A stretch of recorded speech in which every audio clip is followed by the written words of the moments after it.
Playgasm Podcast. Today is August 19th. It is a Sunday, and with us today is Nick Maselli, your host, Keith Harbour, and Josh Bicknell. Hello.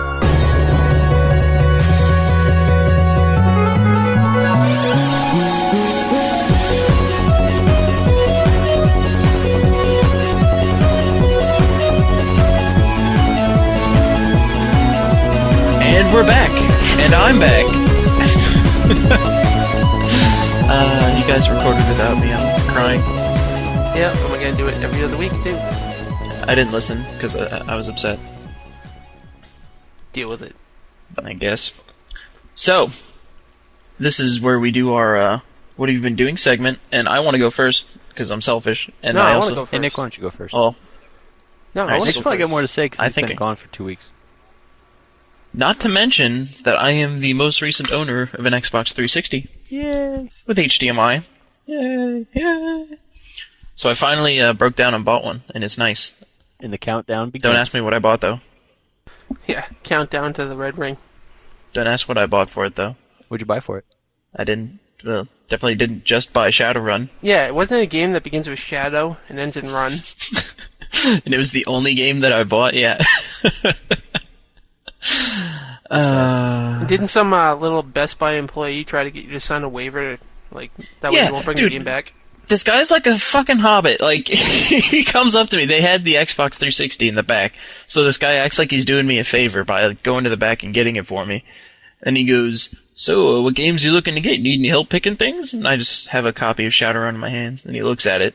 He's like, "Oh, Shadowrun. Oh. Hey, could I suggest, Rainbow Six Vegas instead? That game's got good multiplayer." I'm like, "Fuck you, Hobbit. God, go to Mount Doom and throw yourself in the lava. I want to fucking buy this game."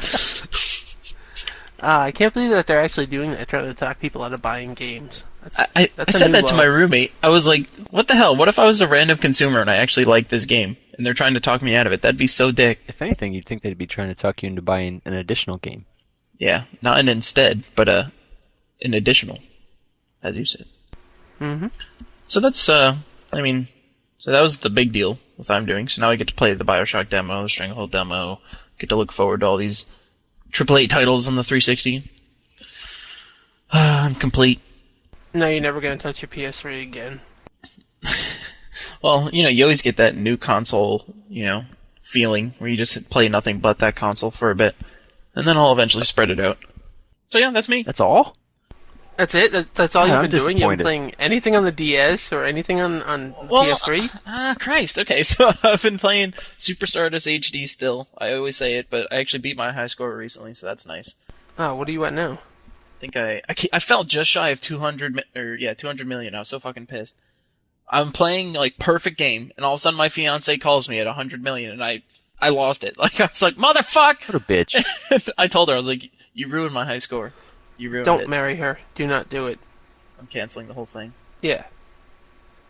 So yeah, that really pissed me off. But yeah, so I've been playing Shadowrun, of course, since I just got it, and the game actually really kicks ass, and I could talk about it a lot, but I don't know if anyone wants to hear me talk about Shadowrun, even though it's awesome. I've been listening to you talk about it like for the last day because you've been trying to make me get it. 'Cause it's good. The reviews say it blows ass, but for a multiplayer game, if you're into a tactical, like, really fast-paced game, I don't know how tactical and fast-paced go together, but this game, like, pulls it off. And it's really, really good. I don't know what else to say. It's Is just, it pretty? We'll see. is it pretty? It's moderately pretty, I guess. It's not ugly, by any means. Well, Keith, after the podcast, you can load up your 360 and get the demo. Oh, Oh, God. that's not right at all. Ooh, that hurts. Obviously, I can't. So, did you tell them? Why you Oh, yeah, they know. The wait That's all continues. nursing. But you said it's shipped now, Yeah, right? I just got email not too long ago. Which is strange that they would email me on a Sunday Yeah. with a UPS tracking number that isn't valid yet. Microsoft loves you so much. They're like, we want Keith Harbour to have his 360, so we will work on a Sunday to get it to him. It's especially strange since a few days ago, well, for the past 3 days, their website has been telling me that I don't have a console being serviced and that my console is out of warranty. But now it says that it's been shipped and it is in warranty. So it's very strange. They're just kicking around your console, and they lost it completely. Yeah, I think it's on a pile with like 300 other 360s just waiting for UPS to back the semi up. And More like 300,000. well, they probably don't have them all They at actually, once. well, they probably stack them all and then time the 3 red lights to act like a Christmas light show with Nice. music, and they're going to put it on the internet. Yeah. They just stack them all up and use it as like one big billboard. Yep. That would be really kick-ass, actually.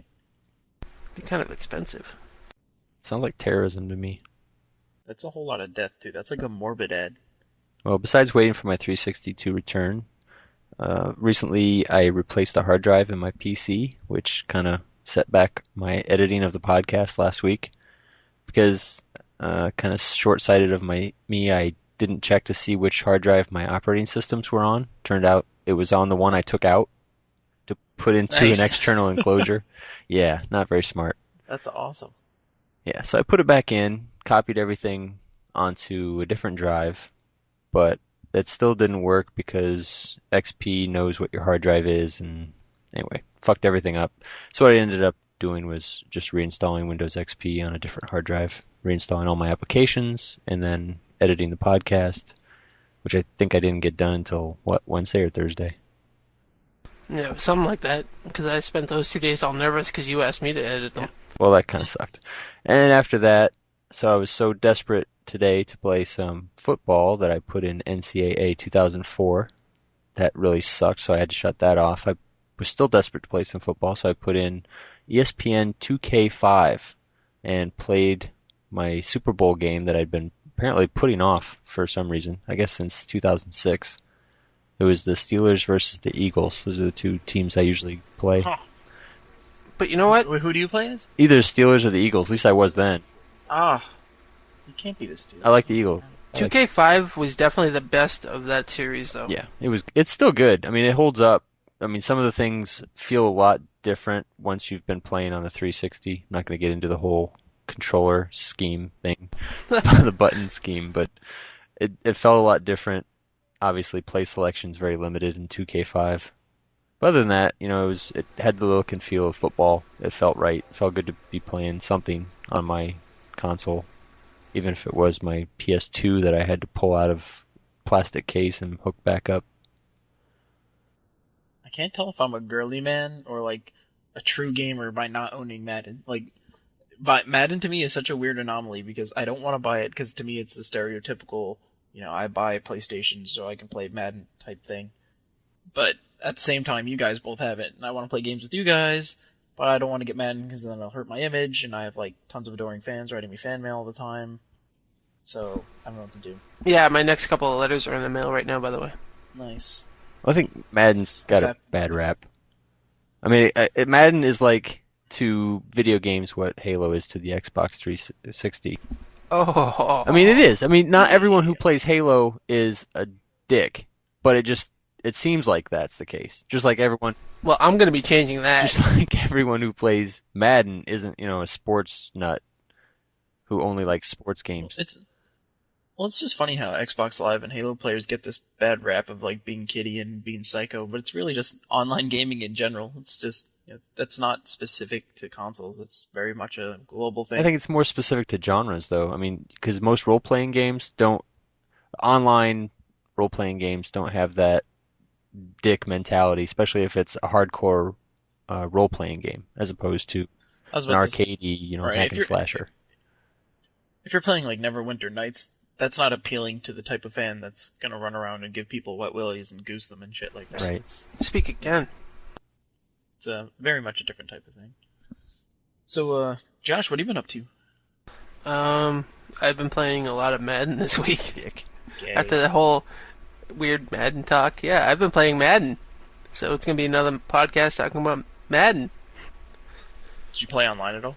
I tried to last night with Mick from the Fanboys, and yeah, we couldn't connect to each other. They'll probably fix that So- little patch.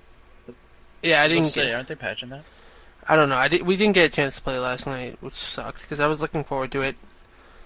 The game itself, it's very different than on 07. Basically, now you have to watch every little thing that you do. You can't throw long bombs like you used to be able to because they will get picked off or they will be picked off. You can't throw long bombs at all, or it's just... Oh, you Will they can. be picked off? You just have to... Yeah, they will be picked off. You have to watch what you do. You really have to watch what the defense is doing now. Whereas before, you can just throw it anywhere that you wanted to. I used to do that to Keith all the time last year. Try to do. And just get away with yeah, it. it's because you only have... A lot of times you have one-on-one coverage in 2007's version. Right, and this version is totally different. You couldn't touch anybody on I think- defense either last year. I mean, if you were even close to the guy and breathed on him, it was a pass interference call. Right, and this year now you have gang tackling, so hits are a lot harder, and you really have to watch what the defense is doing. See, now you're really making me want to get my 360 back because Madden sitting Yeah, it's unopened not on my happening. entertainment center, just beckoning me to play. Do you know what would be awesome? If you get your 360 back and you put Madden in, Don't, and then it don't rings say again? it, you dick, fucker. That's so wrong. Wait, it's still... Is it still in the Yeah, plastic? it's still sitting in the plastic just in case my 360 does red ring again. If it's red rings again, fuck it. Madden's going back. I will never buy another game for my 360 ever again. I will send it back to have it fixed yet again. I'll just keep fucking Microsoft by shipping it back and forth if I have to. But I will never buy another game for it again. Hey, way to hijack my section, Sorry, dick. go ahead. Didn't what was I gonna say? Didn't you say you like to read the manuals for the games? Wouldn't you crack that open and Why read would the I? manual? I thought you liked to do that. I'd like doing it when I've got some reason to expect that I'll be able to play the game. Alright. At this point, I'm Figured you'd not wanna- very hopeful. I mean, I expect that I'll get my 360 back. I'll put Forza in, play maybe a couple races, and it'll probably red ring again. I was actually kind of bummed. Like, they had deals now where you can get, well, they showed that holiday package that's going to be coming out with Forza and Marvel Ultimate Alliance in there. I'm like, should I wait for that? I'm like, fuck it. BioShock comes out on Tuesday. I'm not waiting. You should get Marvel Ultimate Alliance, though, because me and Dave play that online, and we can do a 3-player co-op. That game was, It's old, but it's still fun to play with us. maybe. But anyways, besides that, I really haven't been playing too much. It's basically been a Madden week, and of course Street Fighter. And again, I think I'm just gonna stop mentioning that because I play that You every do, week. and that game is really kind of old. Amazing. Are you looking forward to Super Street Fighter Turbo Fighter HD WBXQLBN? I am indeed. My big conflict with that right now is what system am I gonna get it for, which comes down to the controller. Well, I mean, you say you don't care about the D-pad, though, for the 360, right? I like the D-pad on the 360 for Street Fighter because it has rounded edges and it makes pulling off the moves easier.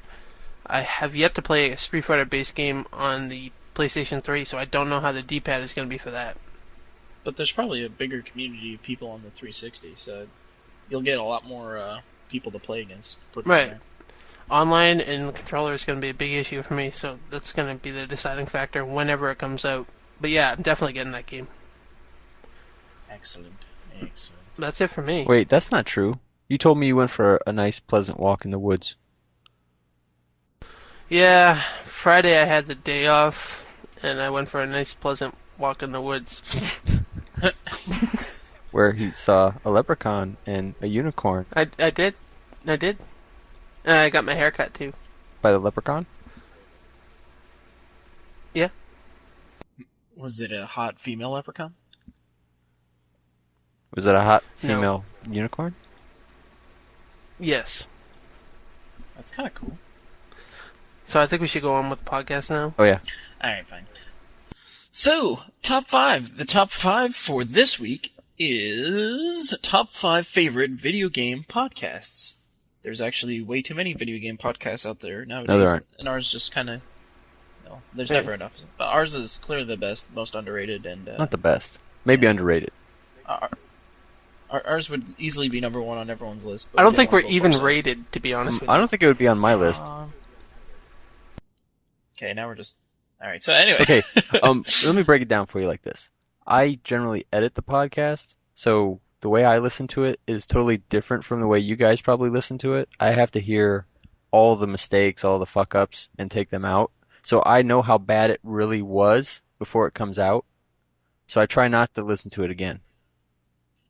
It's like QA testers for video games, how they have to sit there and blow themselves up with grenades for like 30 hours upon end that they just hate the game by the time I don't hate it, but It's just I've heard it. I usually hear it maybe 4 times through in bits and pieces as I'm editing it. So I just don't really have the desire to listen to it all the way through again. Oh yeah, I'd like to say that I'm currently drinking Mountain Dew Game Fuel Halo Edition. That's Are you gay. serious? Oh yeah, That's gay, dude. Oh god. I wanted to try it. Not on the podcast. So I bought Don't do some- something new on the podcast. No, that just means like another hour of editing. He's for gonna me. be juiced. He's He'll be crazy. slurring his speech and Oh. stuttering.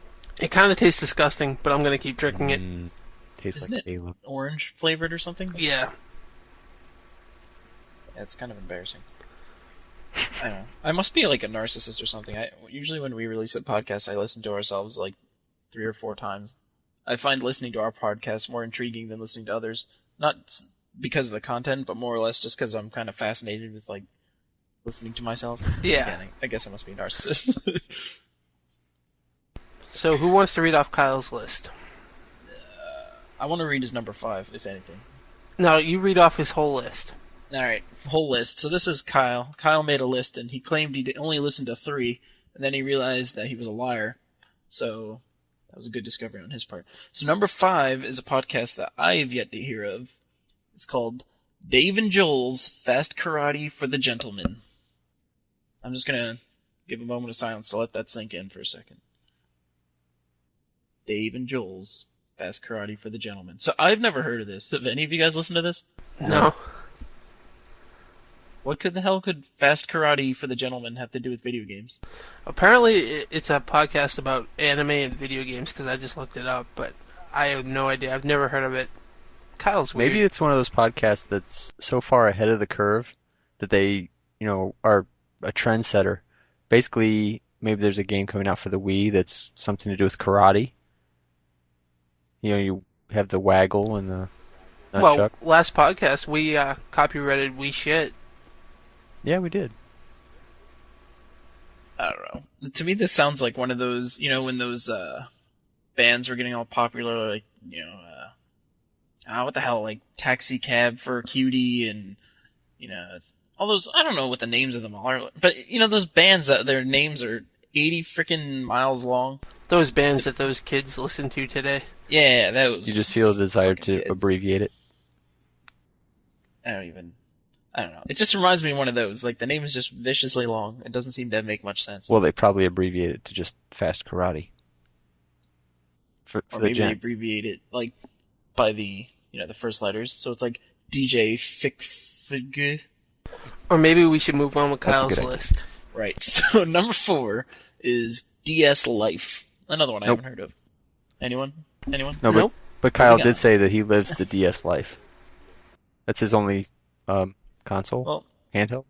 when it comes to next-gen systems, that's as next-gen as he is. Like, right after that is his GameCube. I have to stop you again. So, Josh, it's becoming obvious that when one of us is absent, it's pretty much up to the other people who are still here to just tear down the person's list who isn't here.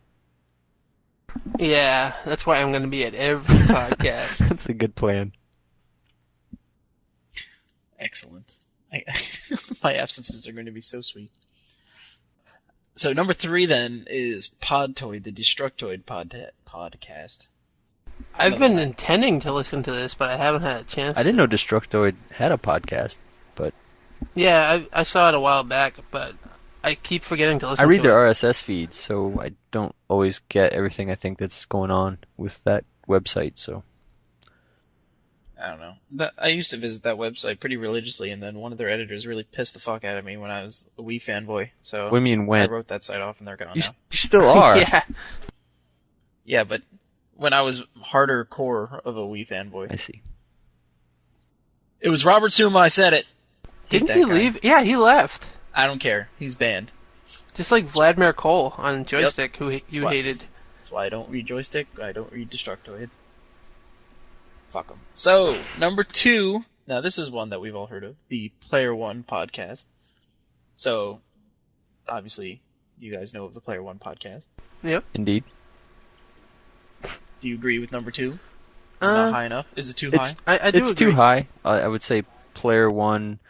I think they do a very good job discussing video games. I mean, they're interesting. They always have a lot of good topics. Sometimes where I have an issue and I'm being very picky about this is that sometimes they talk over themselves, over each other too much, just for my liking.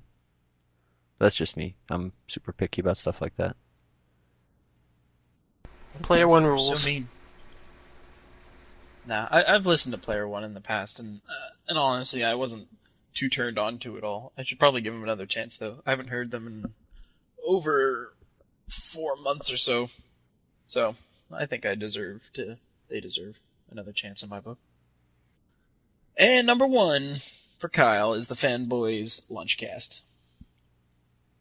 Fanboys rock. They're good. I've never listened, so I can't comment. They're very different. They don't get together on Skype and do a recording like how we do it and how Player One does it. They go to a restaurant, put down a recorder, and talk about video games. In the real world. Like, who does that shit? In the real world. Are these guys the guys who had the Robo Sapien F and the chick thing? Yeah. Yeah, so they get props in my book for that, because that was really like a crazy clip, and I would have never seen it had they not existed. Yeah, they're fucking hilarious. They are a really good podcast. They're different. They're different. One of the things that's most striking about their podcast is the ambiance. I mean, you hear all of the background noise.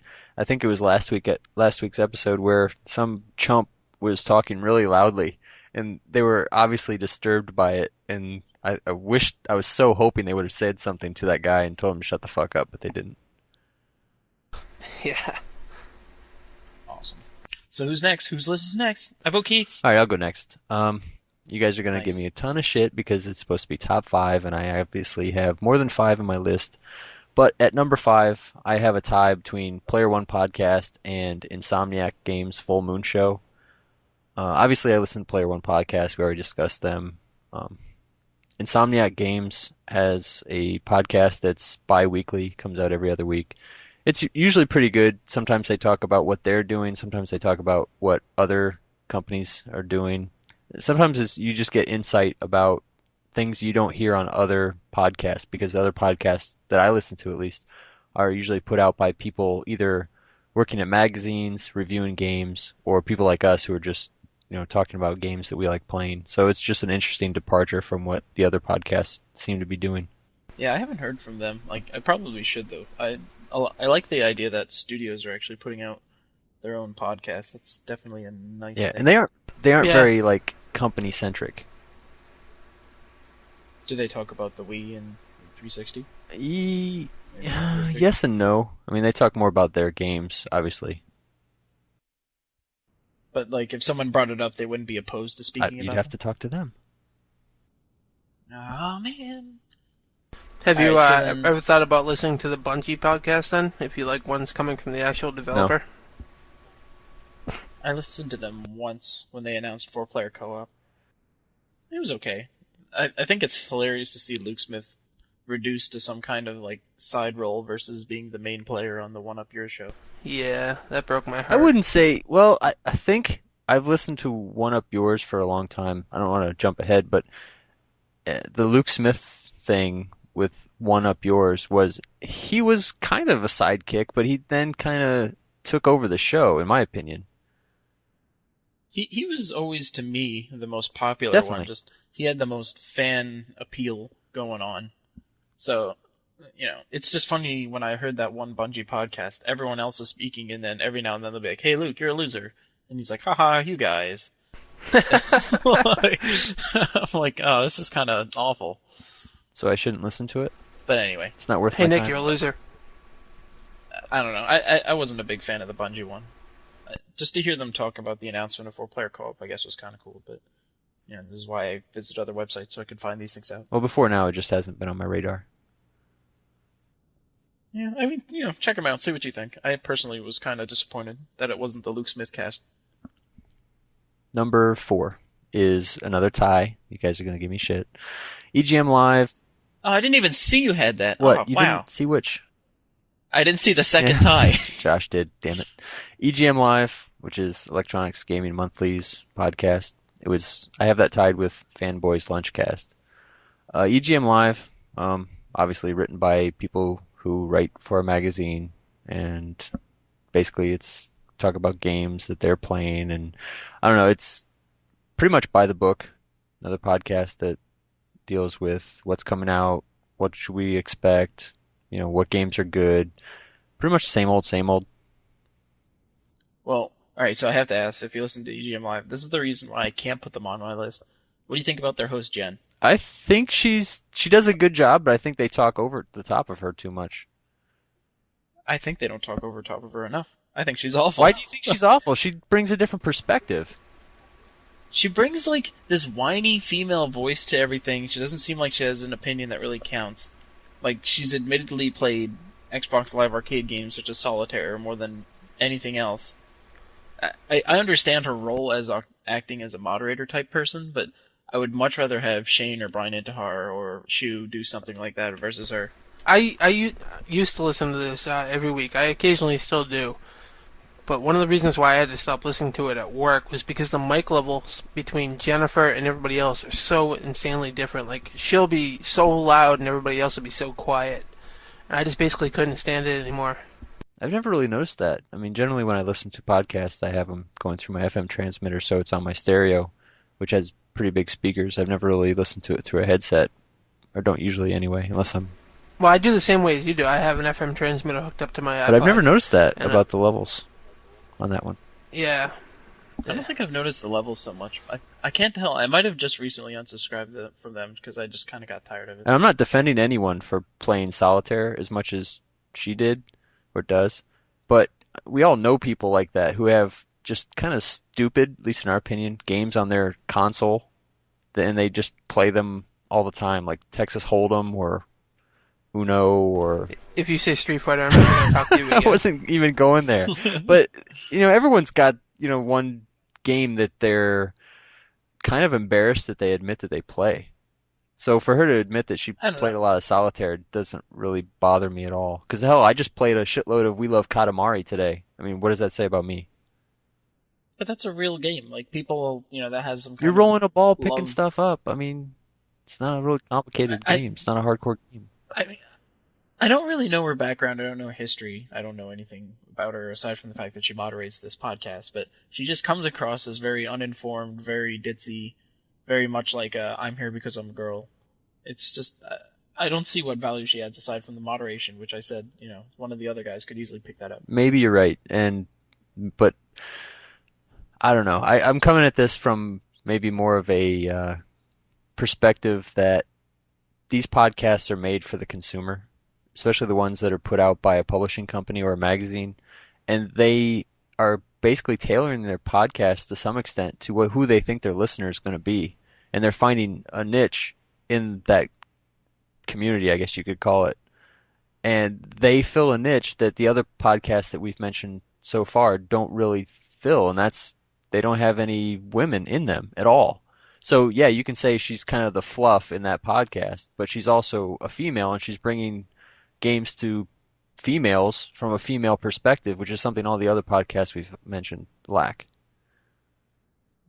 I guess. I know. I also think that one thing that I hate is all the cock teasing they do about their magazine. Like, they'll be like, oh, this story's so great, but you'll have to read our magazine. We can't talk about it. Yeah, that's kind of silly. Oh, my God. I understand. I'm just kind of... I'd much rather listen to one up yours where they just kind of spout things off. All right, so we've talked about EGM for way too much. What's next? At number 3, I have GFW Podcast, Games for Windows Podcast. GFW Radio. They've got the lamest, what do you want to call it? Promos for their... No, they have the best they're lame. promos. They're really bad. I love them. But I love this God, podcast. I mean, they have great senses of humor. They seem to have a real good chemistry as far as the podcast goes.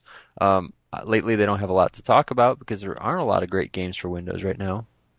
And I think... But I love listening to their feud with the Fallout 3 folks. I don't really know about that.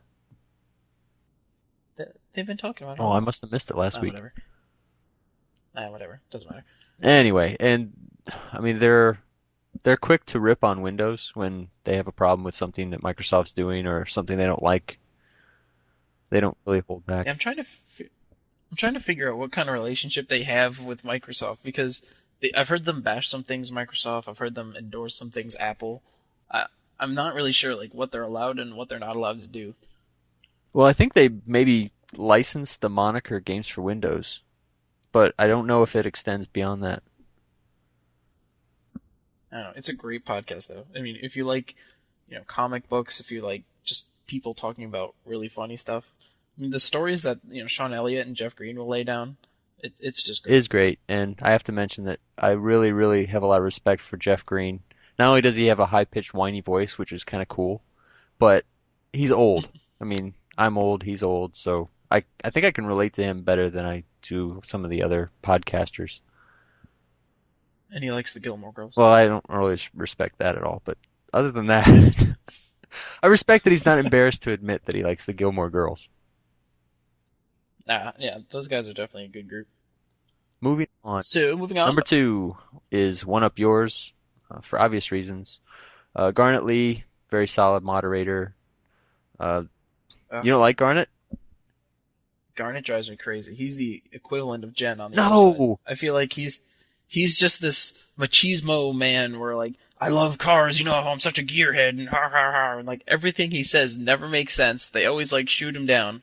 He drives me crazy. His whole Warhawk discussion really pisses me off, too. I hate it when he talks about Warhawk. He has some flaws. Yep, he pulled a total 180 on that. Don't get me wrong, he's got some issues. I mean, everything is a sexual innuendo with him. Well, that's fine by me. Everything's cars and sexual innuendo. Like, he drives me crazy. For what he does, he's the equivalent of Jen on the other side. I don't think he brings anything to the table. He never brings the conversation to a different level or adds anything that I find valuable. I just kind of write him off. I think he keeps things on topic to a great extent. All right, anyway, moving on is one that you guys obviously don't listen to. It's a podcast called Red Rant out of England, and you can hear it at www.red-rant.com. Oh, look at that. The URL advertisement. Keith wants people to listen to this thing so bad. I am pushing Red Rant so hard. This the best podcast I have ever heard. They are so And you know funny. what they would do for us? I don't care. They would be like, bloody hell, fuck the gasm. I don't care. I could not care less. They'd say it in some sweet British way, though. They'd be like, bollocks to those guys or something crazy, right? Like, aren't they English? No, they would probably just tell us to wank her off. But anyway. But Nice. yeah, check out Red Rant. It's a very, very good podcast. If you have a sense of humor, you would like them. Why are they a good podcast? Explain a little bit. All right, first Embellish. of all, they are probably the most, I don't want to really say unorganized, but they're so laid back and unstructured and funny and witty. If you like the British dry sense of humor, you would love them. So it's like an hour-long podcast of just Monty Python and Red Dwarf stuff. Are you being served? It's not so full of non sequiturs as Monty Python, but it's, I don't know. I think I lack the words tonight. Maybe I'm tired, but they're really good. So here's the big question, since it's an English podcast. Do they do the Benny Hill music No. ever? Good. That was a dumb question. It's so stereotypical, though. It's like the classic English thing. It's just the Benny Hill music. Alright, one of my friends just made a Halo 2 video. He has the Benny Hill music in it. It exists. That's sad. It is kind of sad. Josh, why don't you tell us your top 5 list? Alright. I suppose my number 5, which is one that I just recently started listening to, I'd say a couple weeks actually, would be Achievement Junkie. I don't know if anybody's heard of that. I heard that you were one. No, not. Oh. You know me better than that. All right, Do you see his updated signature in the forums? Yes. So he can pimp his game score? I think he's doing that because he's so close to having the 1,000 achievement points for Madden 08. It's pretty funny. All right. So I hate both of you. But yeah, I just started listening to these two. It actually has a female on it, so it's different. But you hate women. Why would you listen to this? No, I just hate you. Oh, fair enough. So, wait, that was like a double joke because like he hates women, but he hates you. It's like he was kind of calling you. Yeah, I got that. So yeah, I just started listening to them. I like them. Going on to my number 4 would Wait, go back. Why do you like them? Because they're just, I don't know, they're different. They do short podcasts, only like 15 minutes at most. Whereas like your fanboys do a half hour, we do like an hour. Your player one does like a 2 hour. Did they just jerk off to their achievements? What are they even talking No, about? they talk about news and video games. Generally Are Xbox they news. 360 specific? Yeah. Well, it's called Achievement Junkie. Well, I don't know. Did the original Xbox have achievements? I don't think they did. Not But- good. But to their audio cast, they also have a video cast, so you can check that out if you want to. I don't know the URL, and I'm not going to pimp it like Keith did. So Wait, before you go on. my number Wait, 4. before you go on, I just want to say that it's an achievement for all of us to even show up and do a podcast. Were you holding I on was, to that but one? Josh Were you moved on just- too quick and totally destroyed the timing. I'll probably cut that. Go ahead, Josh. Alright, next. My number 4 would be One Up Yours. I Number remember 4. That's surprising. Keith actually used to try to make me listen to this all the time, and then he's like, but there's a British guy on it. And I was like, well, I'm not listening to it then, because I fucking hate Brits. Jonathan Davis is the man. He's still good, Well, but I Jonathan- think Power's on. Jonathan Davison, not Davis, is the man. Is it Davison? Yeah. But Power's I gone think- to his head, and I think he's gotten a little bit less good. Well, He's so good. Either way, I used to hate this podcast. I would never listen to it, and Keith kept trying to get me to listen to it. And eventually, once I heard Luke Smith and Jonathan Davison, I just loved it. Even though he's a Brit, I'm still going to hold it against him. Everybody's got to be born somewhere. Yeah. Well, fuck him. My number 3 would be the Cheap Ass Gamer Cast. I don't know if you guys ever listen to that. I never have, and apparently it's like one of the I best can't ones. remember. I think you told me to listen to it, and I probably thought Josh is full of shit, and I didn't. But I probably should at some point. I can't remember if I did or not. If I did, I didn't like him. I'll just go with I didn't. Again, Never listened. I just started listening to him, but from what I hear, I really like it. I've listened to say the last 5 weeks. I used to listen to him way back, and then I stopped, and I just Do they started talk again. about video game deals or what? Sometimes I guess not really. Just more like news and news that happens with them, and news that happens in the industry, basically stuff like that. It's Cheapy D and Wombat. They're pretty good. The quality That of was the reason I Oh, ignored I them. did listen I to thought they were just going to be like, oh, you can get video games for cheap here, here, and here, and I thought that was all the podcast Yeah, was I about. think I know why I didn't like them now. Now that you said their names. And why didn't you Because like they them? don't use their real names. And they say So they say what? their fake names like every 5 seconds. Like I should say, Josh and Nick, what do you think about this? Josh. You do say Josh. Not and every Nick. 5 You don't go, Josh Bicknell, what do you think Not about this? every- Nick Maselli, what do you think about this? Kyle Dumond, what That's do you think because about you guys this? don't talk, and I say things to get you to talk. It's like poking you with some sort of pig shotgun device. Well, nicknames aside, I think it's a pretty good podcast, and everybody should check it out. No, they should. I'll have to give him a try. My number 2 would be the Fanboys. Yeah, I got everybody here to start listening to it, except for Nick. No. Kyle listens to it now. Keith listens to it, even though he says they're too crude for him. They can be. They haven't been lately. Oh, they're not crude at They all. are. You just are lumped into that whole adolescent male thing where you think farting and burping and making sexual innuendo is still funny. Dude, they're your age. Doesn't matter. If you're stuck in that mentality, you think that those things are funny and like Adam Sandler movies, I guess that's fine. I just don't I appreciate hate Adam it. Sandler. You should. Alright, so confirmed, Keith hates the Fanboys. They're on my Um, list. I like them. Nope, confirmed You hate can't them. remove my list. I will remodify it Wait, if you second. touch it. I'll touch you. I'm sure you will, and I won't like it. Don't touch me, you're not my priest. But, my number 1 will be Player One Podcast. Boom, Player One. I like it. They're a good group of guys. They're all old like Keith, except for Dan Dormer. A couple of them are old EGM guys. They're good. They know their stuff. Being an old gamer must suck. Everyone thinks you're old when you're like 30-something. Well, apparently to you, I'm old now. Well, you said you were close to 30. I was like, what the F? How young am I? I thought I was old and You're like in grade and school. young compared to you guys. grade school. My God. I just got my full-time job. Holy shit, I didn't even mention that in the What Are We Doing thing. Yeah, and I just had a birthday. No, I got my full-time job as a program manager. I own. Oh. But, yeah, that Player One, good podcast. I love their NES retrospective episode they did. Definitely check it out. Phil has a crazy NES collection. He has like 712 NES games or something like that, which is insane. Yes, because there weren't nearly that many good NES games. Yes, there were. No, there weren't. There was like 2. It was I like would Zelda say and 5. Super Mario Yeah. Bros. Shut up, Nick. You didn't even get into video games until the N64, so shut up. What? That's not Well, true. that's because he was like I got not even born when the NES was out.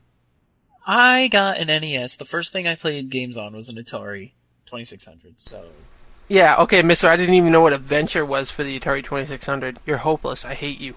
all Go I on to played your for that list. thing Go. was Circus, Go on. Combat, and some Popeye game. which was Welcome awesome. to the Playgasm Hatecast of August 19th, 2007. By the way, I'd just like to note that the Mountain Dew Game Edition Halo drink is starting to make me a little ill.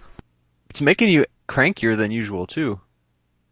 So, do you think if we popped in Halo 3 right now, would you be better at it? No. I think he'd wet himself.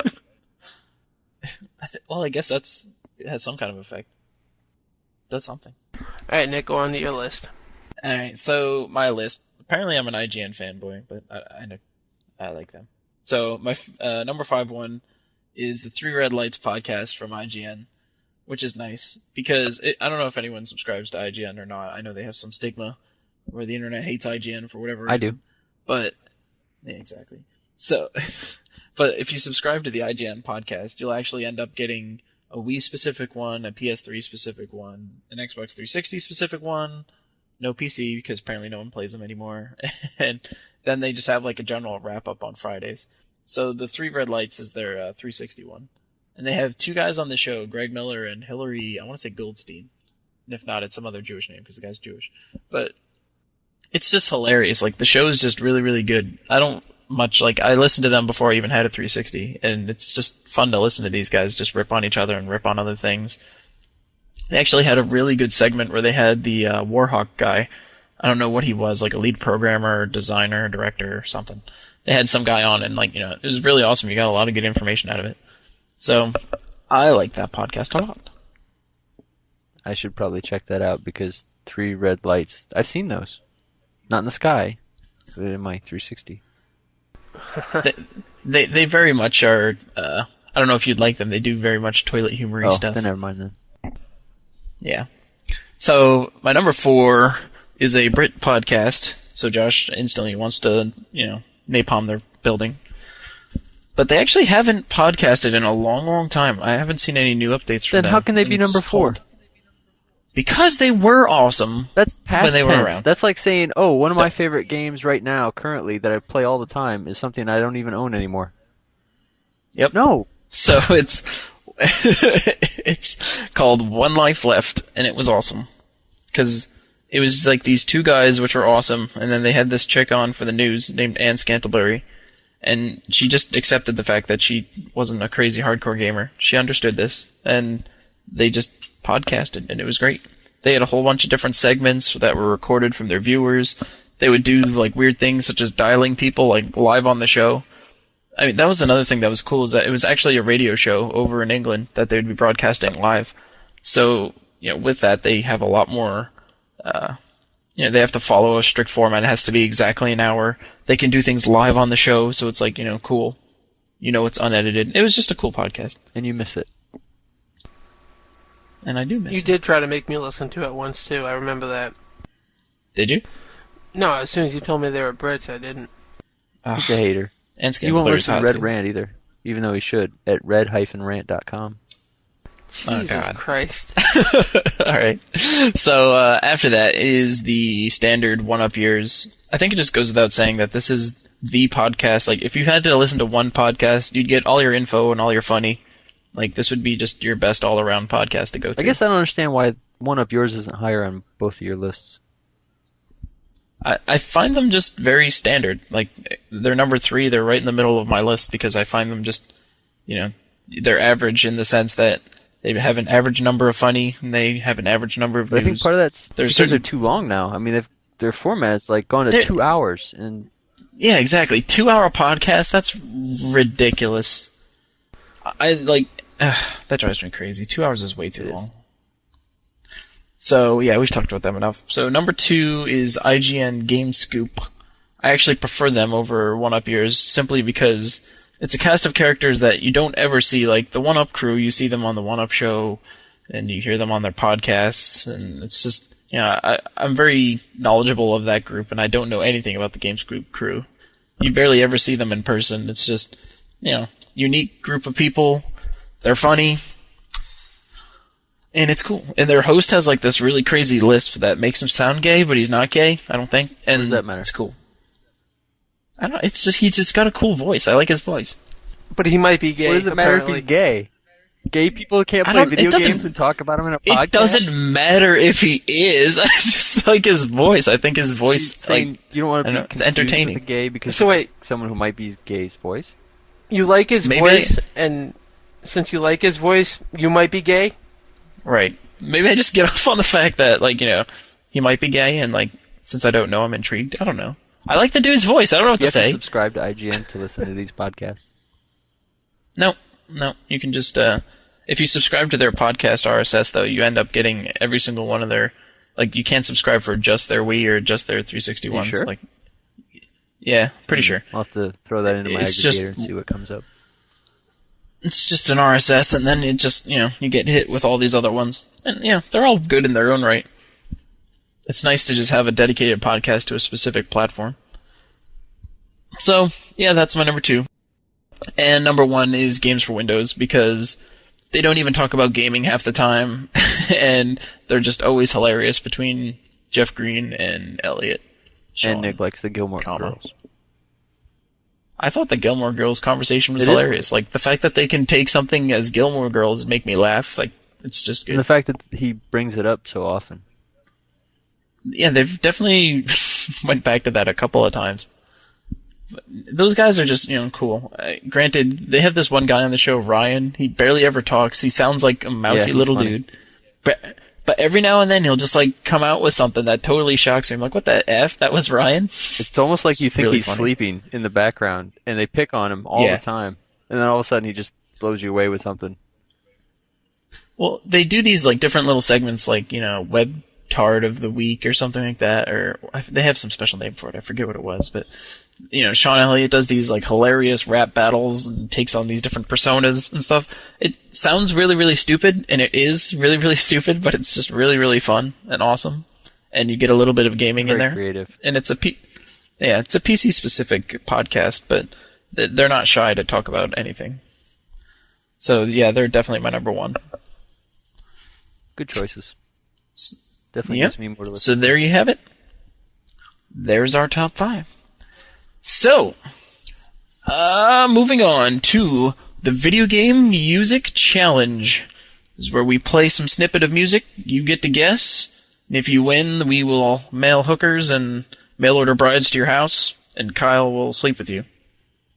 You get to pick. Only if you send a message to Kyle. Oh, God. No. Message Kyle. What? They should message Kyle. That's all I'm saying. Even if they don't know the name of the Video Game Music Challenge song, they should still message Kyle. What he's talking about is last episode when I was doing the hosting. They kept trying to get people who had the answer to message you, Nick, because remember how when Kyle messaged you and it really pissed me off that time? Yep. And on the air I call them all these bad things, and yeah. So, yes.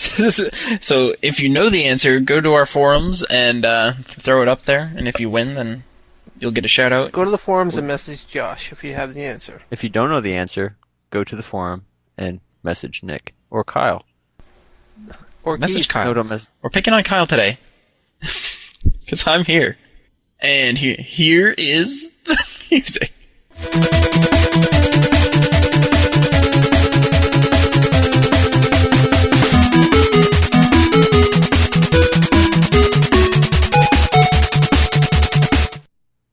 So there you have it. If you know what that is, Make sure you message Josh on the boards at www.playgasm.com/forum. Message Josh. Don't message Kyle unless you want to slap him via message. Then by all means. Josh, what was the answer to last week's video game music challenge? It was Need for Speed Hot Pursuit 2. And who was our fabulous winner? Nobody. Is it just that difficult? Lazy listeners. Well, actually, if you want somebody who cheated, then Chris cheated because he looked up the lyrics on Google. Why is that cheating? He's a small penis and I hate him. Confirmed. Alright, so that'll bring us into our discussionary topic of Fabulous Wonderment, which is GamesRadar actually did a little bit thing on the internets where they talk about gaming and should be games. Should games Should be? be games. Should be Those are my games. favorite kind of games. They should be games. They're like Nintendo casual games. They should be games, but they're not. So, it's an article about should games be evolving or revolutionizing. What? Revolution or evolution. That was the play on words I was trying to do. Should there be gaming revolutions or gaming evolutions? Such as Mario 64 to Mario Sunshine. That's like an evolution. Takes the same gameplay mechanics, more or less. 3D world with Mario in it. He's doing stuff, collecting things. So that's a evolution. A revolution would be something more along the lines of like a Pikmin. Brand new game, brand new franchise. Does a lot of new things that we haven't seen before. What do gamers want? What do gamers need? What do you guys think? I think what it comes down to is if the evolution is good or not. So many times when games evolve, they don't really do it very well. Take Mega Man, for instance, and yes, I'm going there. I'm saying Mega Man on the podcast. Oh, snap. Deal with it. For me, I would say the evolution from Mega Man, the original series, and X to what it is today, like Mega Man Battle Network, is total crap. I'm not a fan of it. It doesn't, at least that I know of, it doesn't really sell too well either. So would you rather the Mega Man franchise just died completely? I would Yes. cry. But to see them go in the way that they are with the game, with their constant evolutions, then yeah, I would rather see them just stop doing Mega Man altogether, rather than I think that they should go back to the style that they were before. Well, they still do those 2D ones, right? With Powered Up. That was it. Well, they did it once. Well, Twice, actually, because they had Maverick Hunter 2 for the PSP, which was a remake of Mega Man X. so you're saying you wouldn't want the entire Mega Man franchise to just disappear? You'd rather them continue making either crappy ports, like crappy side games? What do you mean by crappy side games? Well, like the 3D ones and whatnot. Like, would you rather they keep taking stabs at the Mega Man franchise as they see it? Or would you rather the franchise just went away so you could remember it? I wish it would go away then if they're not going to go back to the style that they were in the past. So you're saying you don't want some kind of... I would say that the 3D version was more of a revolution than it was an evolution. It, changed up the core gameplay and made it into something different. So you're saying you would rather, in terms at least of Mega Man, you'd rather it evolved into just different types of, environments and... I wish it would and whatnot. devolve from where it is today and go back to where it was. Devolution. That's not even on our list. I don't know, Keith, where do you stand on all this? I don't really have an opinion on Mega Man, but from the company's points of view, maybe they're looking at it as to keep selling this franchise to the public instead of, resting on their laurels, kind of like Madden did for a long time. They think they need to change it up, make it different, keep it fresh for a new generation of gamers. I think it's game companies really, if they have a success, they don't want to lose that success. So they know something works and they want to stick with it. So they try and figure out a way to repackage what you already bought so that you'll buy it again because you're familiar with it. You mean like so Pokemon? I think it's natural for game companies. Yeah, exactly. Like the Pokemon games for the Game Boy Advance, and the DS. All the exact same game. Like literally. That's kind of embarrassing that I own 2 copies. But it's the exact same game. The exact same gameplay mechanics, just different controls and like different Pokemon.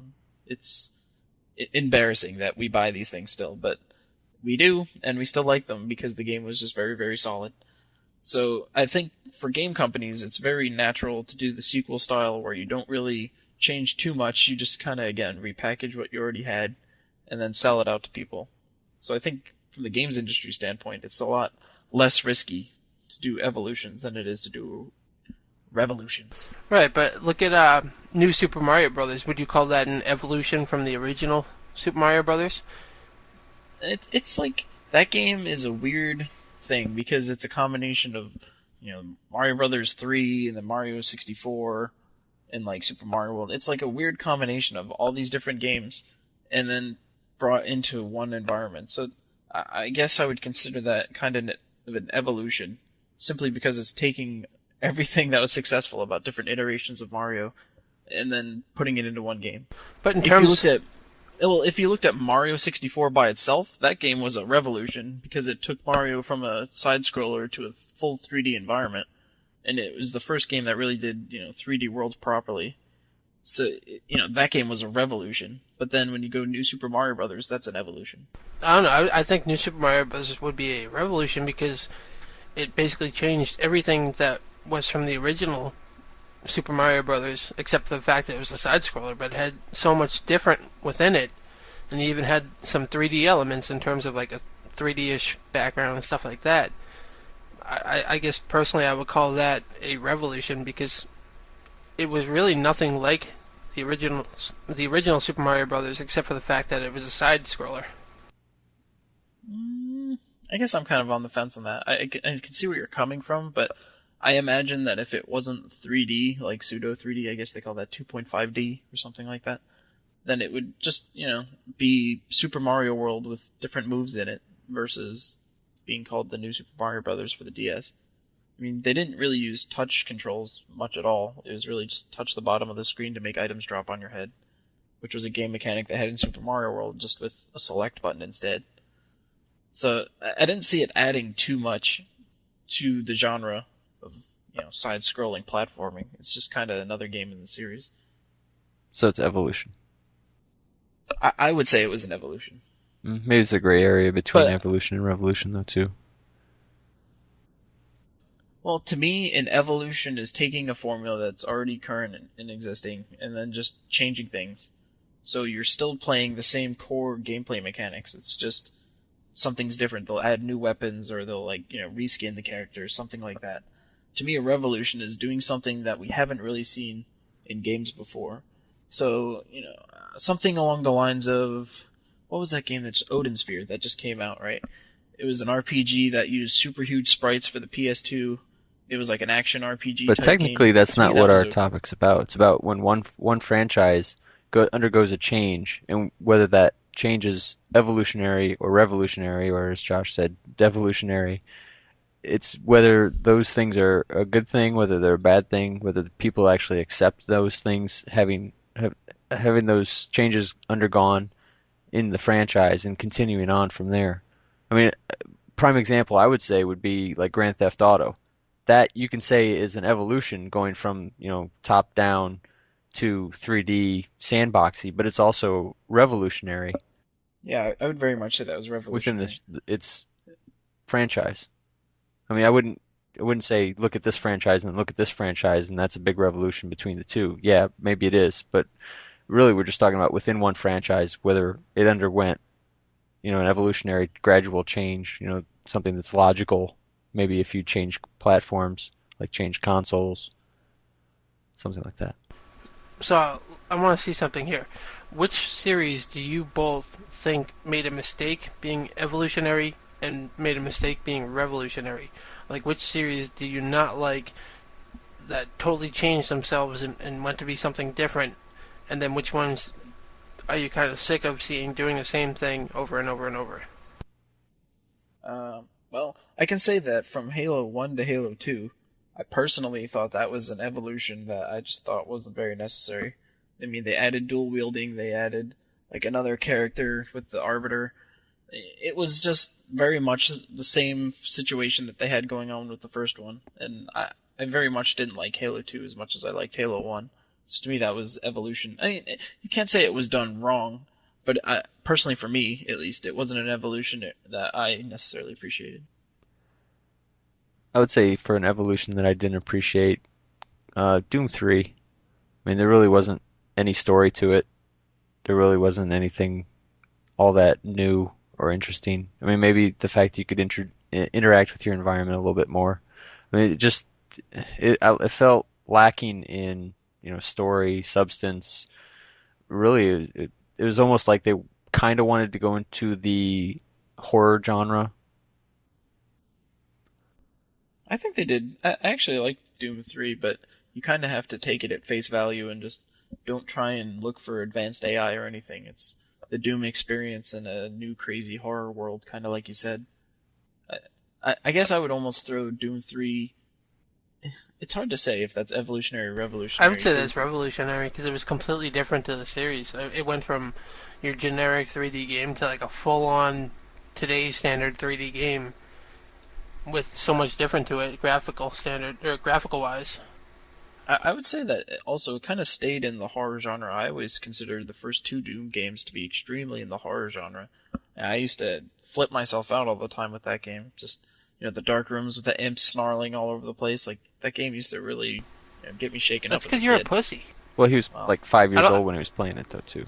Yeah, I don't think the original, Doom 1 and Doom 2 were scary at all. I don't think they were horror at all.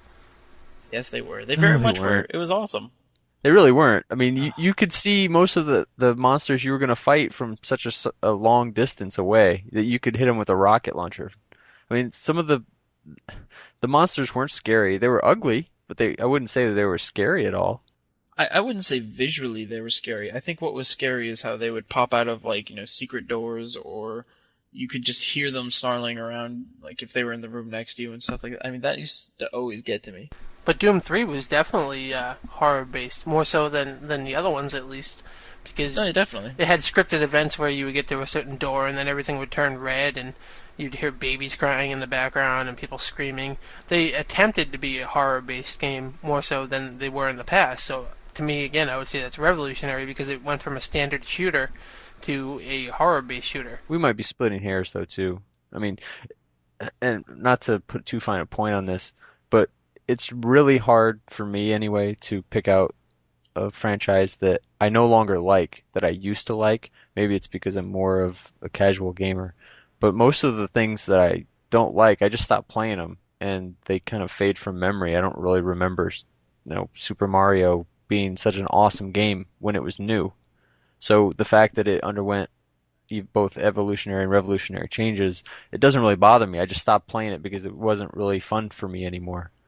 But I don't really care that it was because of an evolutionary or revolutionary change. The game was just not fun, so it didn't really matter to me why. It just wasn't fun anymore. Well, do you think the fun value changed because it evolved, or maybe I did. I mean, revolutionized maybe something I just that you just didn't agree with? Well, either that or I no longer owned the console that the next version of the game's coming out on, or it just didn't hold the same interest to me because my interest had changed. I mean, sometimes it's me who changes, not the game franchise. Well, the one franchise that always comes under fire, at least most recently, for being extremely evolutionary, and most people claim that it's never revolutionized, would be the Zelda franchise, where everyone says that even though they go to 3D or they take the 2D games, it's very much you go through dungeons, you collect things, you save a princess. It's the exact same scenario, you use the exact same items. It's just the packaging is different. I don't know. Zelda 1 from Zelda 2 would be revolutionary, and then Zelda 2 to Link to a Past would be revolutionary, and since then it kind of stayed the same thing until you got to Ocarina of Time, and then since then it's been the same thing ever since. But, I mean, personally, I guess we should all weigh in on this. I personally feel like the Zelda series is always great, and I wouldn't want it to change to something. Well, I mean, who knows if Miyamoto would surprise me and make me like something else that I wasn't prepared for, but I think that I very much like the Zelda genre the way it is. Zelda isn't Zelda if I'm not running around collecting heart pieces and using my boomerang, using my bow and arrow. It's just, I've fallen in love with that classic formula, and that's what I want to keep playing over and over again. Alright, but what about graphical style? Because I know that you didn't like Wind Waker. No, I didn't like Wind Waker, because to me it was too kiddie. Like, I couldn't get into it. It was just, I don't know, the gameplay style was too different. It's just, I didn't like it. I don't even... But that was an evolution that you didn't enjoy.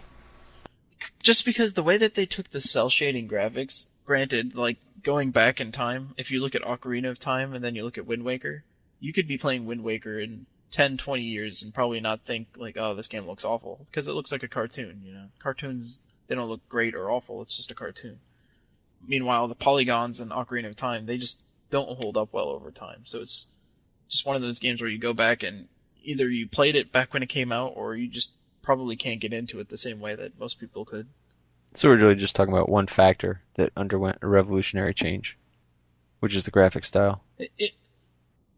For Wind Waker, yeah, that was a revolutionary change in terms of the graphics. But I think what they also did with that was, you know, they could bring out expressions and emotions and characters that they couldn't do before.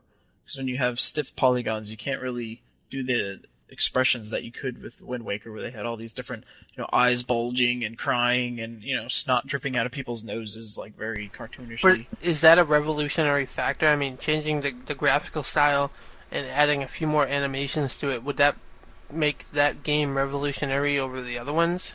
When the play style itself was exactly the same that it was in the other ones, except for on this one you can go on the ocean and sail around.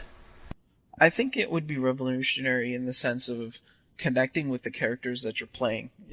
When you're playing Link, or, you know, the kid that was the hero of time, you know, whatever the kid was, I didn't play the game all the way through it.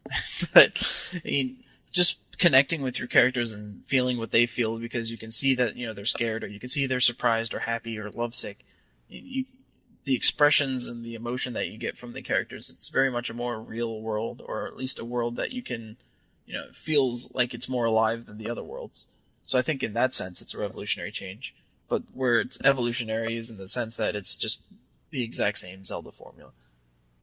Alright, well, Keith, how about this one for you? You're a big fan of the Need for Speed series. Yes. How do you feel about Need for Speed going from Hot Pursuit series to Underground and to where it is today? Actually, you're not going back far enough. You're not going back far enough, because the first Need for Speed wasn't Hot Pursuit. There was a Need for Speed that was just racing, you know, really fast cars on tracks, like from a start point to an end point.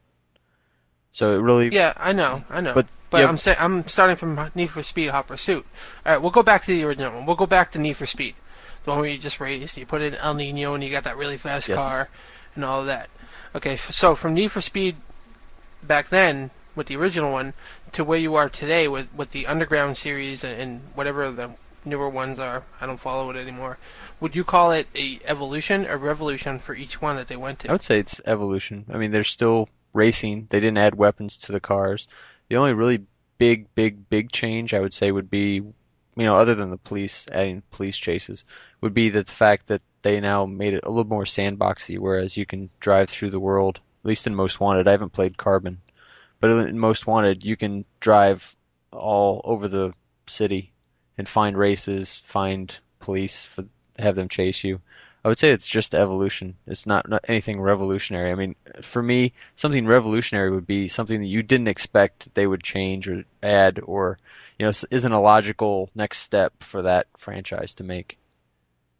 So that brings up a point that I have with a lot of game franchises is, take Need for Speed, for instance. To me, it's gotten stale because they haven't really changed it at all. Sure. I think that series has really gotten stale, and I think the Zelda series is, you know, as well as gotten stale because there's really nothing new in it except for the same gameplay. I think that's a problem for a lot of franchises, and I think that's when they realize that that's the point that they're at. That's when they tend to make that revolutionary jump into something completely different, just tacking the name onto it. And I think that's where they lose a lot of the hardcore fans. You know, that's always a risk they have to be willing to take. I think it's a necessary risk, though. If you want to take your game into the next generation, you need to bring in new fans. You can't just cling on to the ones you have because they're eventually going to fall out of gaming. You need to bring in the new market. Or you can let the IP die. You can, but, I mean, I guess when I always think of things like massive franchises, to me, no one has bigger franchises than Nintendo with their Mario, with their Metroid. You know, it's just Zelda. Those are their biggest things ever. When I think franchises, those are so, like, massive, and the fact that they've been around since the 8-bit days is just out of control. I don't know. I think most Nintendo franchises are kind of stale right now. I agree. Zelda and Mario, they're pretty stale. I think the one that, and I'm not a fan of it, but I think the one that's changed the most significantly would be Metroid. Yeah, I would definitely agree that Metroid, but you're not excited for Mario Galaxy at all? Not really, because it's more of the same. It's more of what we had with Mario Sunshine and Mario 64, except now you're on a planet. There's really nothing different. Oh, well, you get a bee suit, I suppose. That would be pretty cool. I guess the way I view them is that, maybe perhaps I'm more in love with the characters than I am the games themselves. It's just some kind of nostalgia that waves over me when I'm playing these games. I just, I like these characters, and whatever games they're in, I like them. It's probably why I like Mario Kart, Mario Tennis, Mario Golf, and the like. One franchise for me that's really changed, and I eventually lost interest in it when it became somewhat 3D on the PlayStation 2, was Castlevania. Castlevania's gone from your side scroller, then it evolved into 3D styles on your PlayStation 2, and then I lost interest in it. And then on the DS, now they're back to the side scroller. So it's kind of like evolved, revolutionized, and then devolved back to what it was. And then it totally regained my interest. So, do you think the revolutions appeal more to the new gamers versus the old gamers? I really have no idea. I don't think that those Castlevanias did very well, so they figured they had to go back to the format that really worked for them, which would be the 2D side-scroller style that everybody loves so much. Take Contra, for instance. It's doing the same thing now on the DS with Contra 4. I guess I'm almost curious if we kind of alluded to it before, but it seems like revolutions are necessary to bring in people when like a franchise is getting stale, and the evolutions just aren't cutting it anymore. Where it's just necessary to take it that extra step to give your fan base something new. And Keith kind of mentioned, you run that risk of losing your loyal fan base, but it's a necessary risk just to keep the franchise alive. Which kind of... But at what point... Go ahead. Go ahead. All right. At what point do they finally just say, okay, we've evolved, we've revolutionized, and we've de-evolved? At what point do we say, okay, this isn't working, and we kill off the franchise? I think I know. I have the answer. Duke Nukem Forever. Go ahead. Duke Nukem Forever. You went there. It's coming out in 2008, haven't you heard? I don't think Duke Nukem has even evolved. It hasn't even revolutionized. Right. You had one big success game. Yeah, you had the top-down shooters before Duke Nukem 3D, so I guess I would call that an evolution from those into Duke Nukem 3D. And then you had a couple expansion packs for Duke Nukem 3D. And then after that, there was nothing, except for a couple PlayStation 2 games and stuff like that. And now you have Duke Nukem Forever, a game that is vaporware. So I guess I agree with Keith at this point. They might as well just kill the franchise because, one, now you have a bad name on it because you kept publicizing this game that's never going to come out. And people who remember it are far and few between. I am going to buy Duke Nukem Forever day one, guaranteed, just because it's like the most historical piece of gaming ever. The fact that we've been talking about that game for, 10 years now or something like that? You'll be waiting in line a long time because it's probably never coming out. But I'm saying, if it does come out, I'm just so curious to see what a 10-year game looks like. I have to know. I think that Keith's right. At that point, they might as well kill that franchise. Wait another 10 years, be quiet about it, and then come out with something. Well, what if Duke Nukem Forever does come out and it's extremely successful because it's, super refined and amazing? They're not going to kill the franchise then. No, then if it sells really well, then that will be a successful revolution. It'll spin off a cartoon series. Yeah. So we're saying sales is indicative of when a series should or shouldn't die. Basically, not from my point of view, but from a company's point of view, sure.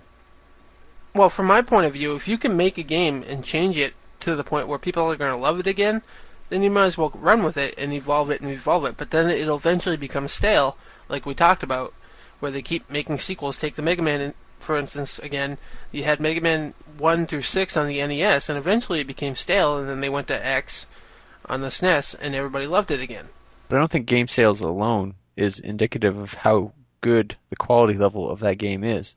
I mean, if there's one genre of games where, say, one game just dominates, well, let's just say football, and let's say Madden.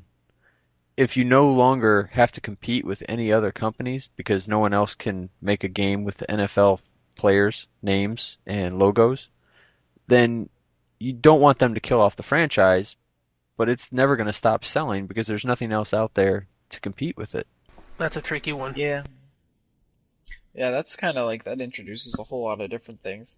I mean, by essentially creating a monopoly on the entire NFL, there's no way that franchise can die because they're the only franchise that can deliver what the consumer wants. So basically, Almost makes you wonder if they should be getting in trouble. Since they got the NFL license, they've done nothing but evolve the series, and barely at that point. They barely evolved it until this year we had All Pro Football come out. And then I would say they did a revolutionize on it and basically totally changed the gameplay with it. Even though it's more of the same, it's football, you can't really change it too much. But they took everybody's complaints and then changed it to the point where people are more accepting of it. So I think, at least right now, that would be a successful revolution. Well, what is revolutionary about it is it doesn't have nets that go up behind the uprights on an extra point. Yes. So we've been talking a lot about evolutions and revolutions, but so in the end, would you rather your franchises just continue to evolve into different things of things that you already like, or would you rather them, do an entire refresh and do something brand new? For me, again, I'll use Mega Man. I would like Mega Man to de-evolve to the way it originally was. That's me personally. Whether Capcom does it, I know they won't because, I don't know, they're dicks. So at that point, I would rather them kill the franchise because personally, I have no interest in it. And I know a lot of people who are the same way. They beg Capcom to come up with side-scroller Mega Man again, the way it used to be. And then I look at Street Fighter. Street Fighter is a series that has so many evolutions and no revolutions, and yet that game constantly sells. And then the one time they had a revolution, which was Street Fighter 3 Third Strike, that game was huge. It was all over the arcade. They used it in all the tournaments. And now it's kind of back to being stale, and you're waiting for Street Fighter 4. So I think at that point, you might as well just kill the franchise because you're not doing anything with it. You've just basically run it into the ground. I kind of agree. I mean, I'm coming at it from a more of a casual gamer's perspective, but I like to see evolution in games, but I don't generally like to see revolution in one game's franchise. For instance, I thought that when Prince of Persia went from a side-scrolling action-adventure game, whatever you want to call it, to more of a 3D platformer, well, it's not really a platform, but anyway, adventure game, it became really fun to play. That was a good evolution of the game. But once you get... That would be a revolution. All right, maybe a little bit. Either way, once you get to a certain point with maybe it's the genre, maybe it's the game franchise itself, you have no choice but to completely revamp the game and go on with the franchise, or you have to kill it off. I mean, I think that's where a lot of these companies are struggling because they don't know where that point is. They generally make one game too many, and then it kills the IP for most people who used to be interested in it. I guess when I'm always thinking of these things, I always think in my mind that I want evolutions, but I would hate to think that, there's not a revolution of a certain franchise that could come out that I wouldn't be interested in. I mean, the sole example of that is Metroid Prime compared to the old Metroids. They took the old Metroid formula, put it in a 3D world, very, a la Mario 64. It played exactly the same way, just in a 3D world, but it completely revolutionized the way that the game was played, taking it from the first-person perspective, taking it into fully, immersive 3D worlds. I would have never thought that I would have liked Metroid Prime, but when it came out, it's arguably one of my favorite games of all time. So I think I would like evolutions of really good ideas, and then I guess when they can figure out when that point is, the franchise is extremely stale, I want them to make some kind of revolution to either, put a huge spike in interest, or that'll determine if it just needs to die. I think we probably should have made a list of game franchises that we would like to see just go away. Because I think, to some extent, I agree with Josh in that Need for Speed has pretty much been done to death. It does need to go away. I think right off the top of my head, I can actually tell you a bunch of games right now that I would like to see. If you say Grand Theft Auto, revolutionize, revolutionize or go away. One of them would be the Unreal Tournament. Unreal Tournament is more of the same. You get a shooter, blah, blah, blah. They do nothing really new anymore in each one, except for add a couple new vehicles and all that. Man, you can do hoverboards now. Haven't you seen? No, I think Unreal Tournament is one that should probably be completely revamped or just go away. Probably Quake as well. Hoverboards. Street Fighter is definitely one of them. Mega Man is definitely one of them. Need for Speed definitely needs to go away. Madden, that's really tricky because, again, they have the license Tony for Hawk. it. They don't have to do anything. Let's assume that they don't have the license, though. I mean, we need Madden to go away just because with EA constantly just doing Madden over and over again, we're never going to see a new take on, the football game. It's just, this is the way we envision it. We know this is what our people like, so we're just going to keep giving Okay, take this for instance. Before EA had the license, they were in competition with 2K Sports for football series. And Madden every year was changing and it was good. And 2K every year was changing and it was good. There was competition. Competition forces them to do something different, just like this year when you had All-Pro Football. So they evolved it into a way that now fans will be more accepting. The NHL series is the same way. Neither of them have a license on that, so both of them have to compete to make a successful game. Well, they both have a license. It's just not exclusive. Right. They both have a license. It's not exclusive. So I think in terms of that, then Madden, you really can't judge it now because they have a license. They're going to come out with a football game like it or not. But if they didn't, and they were being what they were last year and the year before, with just being really stale, then I would say get rid of the series. I think it's just healthy to get rid of old series. I'm kind of curious to see what they're going to do with these supposed trilogies that are always coming out nowadays. The Mass Effect, the Metroid Prime, apparently this is the last installment of the trilogy. The Halo 3 trilogy, the Two Humans supposedly going to be a trilogy. There's all these different trilogies going out there, but are they truly going to stop after 3? I can't see them putting brains on it. Maybe they'll stop making new games. How do you stop creating such a Maybe successful they'll stop making game? new games and go to the just add additional content. I just can't see them throwing away money. It's essentially episodic throwing content. money away. Well, Live has been so successful in micro rape mints. They just sell micro rape mints. Oh, rape mints. So they can just sell you little itty bitty bits of upgrade or update or additional content, and they keep making money. So when the Xbox 720 comes out, there's not going to be a Halo 4 for it? Apparently not. But there'll be a spin-off. I'm sure there'll be a spin-off for it. I don't think that if they created a spin-off, it would get as much attention as a Halo 4 would. Well, maybe if it were a square or a rectangle instead of a halo. It would have to say the word Halo in it, otherwise people wouldn't identify it.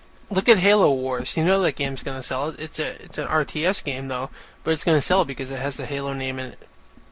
But, I mean, is a Halo Wars type game or some other spin-off going to be as popular as Halo 4 could be?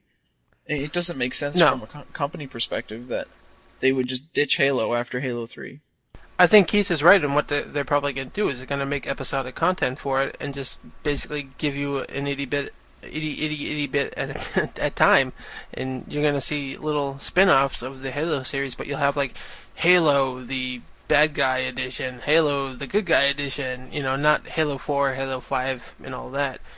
Grand Theft Auto did kind of the same thing when you had Grand Theft Auto 3 and then Vice City, stuff like that. Liberty City Stories. Yeah, they basically did a little spin-off and made a different game, but used the same name. I would just be extremely surprised if there's no such thing as Halo 4. I want to put you guys on the spot. Pick one game franchise, and what revolution would you want for that one franchise? Sonic RPG by BioWare. Really? What? You want Sonic again? You think there's something left in Sonic? You heard that the BioWare's making an RPG for the DS, I think, right? A Sonic RPG? Yeah, they're doing a Sonic RPG, so that's a revolution. I have no clue what it's going to be, but I'm extremely curious. That just sounds horrible. It does sound horrible. But I have to see where it goes. Maybe. I mean, what if it's really good? I can't deny it. One revolution that I would want, and that would be a revolution of the game industry, and that's to stop doing crappy 3D games and bring back the 2D side-scroller. Oh, you're wrong. No. Doesn't Sony have a clause where like developers aren't allowed to do They don't 3D games? have to do that. I think that was a thing of the past, and it really wasn't a you have to, from what I understand. I don't think they really do that anymore. But here's one game, okay? Here's one game series, I should say, that needs to go away because it hasn't had any evolutions or revolutions, and that's the Katamari series. Okay, now you're just treading on dangerous ice. Very thin ice, Josh. First you said that you think games need to devolve back into 2D scrollers. Go play Beautiful Joe or Beautiful Joe 2 or whatever it was that totally freaking flopped after the first one. People played it once and that was enough. So no, I totally disagree that those games are done. I mean, I think that's not the type of 2D side scroller I'm talking about. I'm talking like your old Contra style, your old Mega Man style, stuff like that. Not like a 3D mix 2D. Those games, style. I'm sure those games are going to come out, but they're going to be on Live Arcade. And that's fine. That's all I want. They can make me happy like that. That's why you still play Street Fighter, I guess. That's not a side scroller. I think you guys are showing your age. It's a joke, though. You like playing the games that haven't evolved. I mean, you can't say Street Fighter's evolved at all. It did when it came to Third Strike. I would argue that was more of an evolution. It's still, what did that add aside from hyper moves? So it can die now, right? I think at this point, and I actually did say it would be better for them to get rid of Street Fighter at this point. If they can't do something that would be a megaton with God, why do I keep saying Mega Man? With Street Fighter 4. But if Street Fighter 4 came out and it was like Hyper Fighting 3 with different characters, I would probably want it. I just, it's that game that I like, and if there's a new one in it, I want to get it. I mean, maybe it's shame on me for being a petty person who can just play the same game with different characters, but the question was, what revolution would you want for one game franchise? I mean, just pick a game franchise that you really like and tell me what revolution would you want it to undergo. I want BioShock, the board game.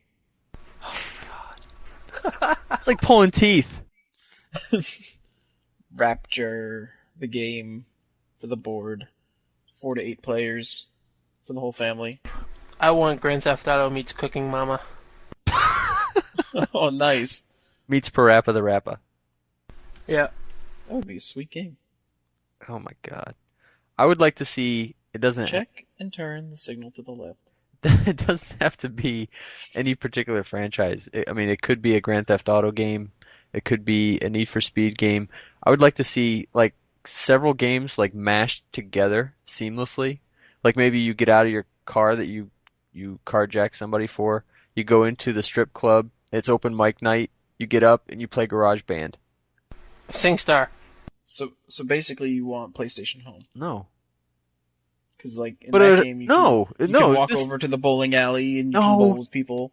Yeah, you can walk over to the pool table and you can just play pool. But it would be like full immersion from the time you put the game in. You're online in a real world. Other people are there. It's people own property or whatever. But So you want Second Life? No. Because you can drive in Second Life. He wants Second Life, where like you can join the army and then play Resistance: Fall of Man. Yeah, yeah, exactly. And then when you're done with that, you can like get home and like jump into your house and start playing The Sims, and you can start dolling up your house all crazy. Like basically, Keith wants a 500 terabyte game. That would be, I mean, granted, that would be amazing if like all these different pieces of like an entirely immersive world were being developed by all these different companies, and they had some kind of infrastructure in place that they could all just modularize all the different games and make them seamless from one to another. That would be awesome. If bandwidth was not a concern. But I think it's PlayStation Home. You heard it here. Playgasm Games is now starting. We're going to develop this game that Keith wants. We're now hiring. We need a first-person shooter team. We need an RPG team. A basketball team, a football team. Racing team. We need Cooking Mama team. It's pretty specific, but we need one. Alright, well, I guess we've beaten this topic into the ground, and I think, for myself, I'll end it with, I think I want more games to de-evolve than evolve or revolutionize.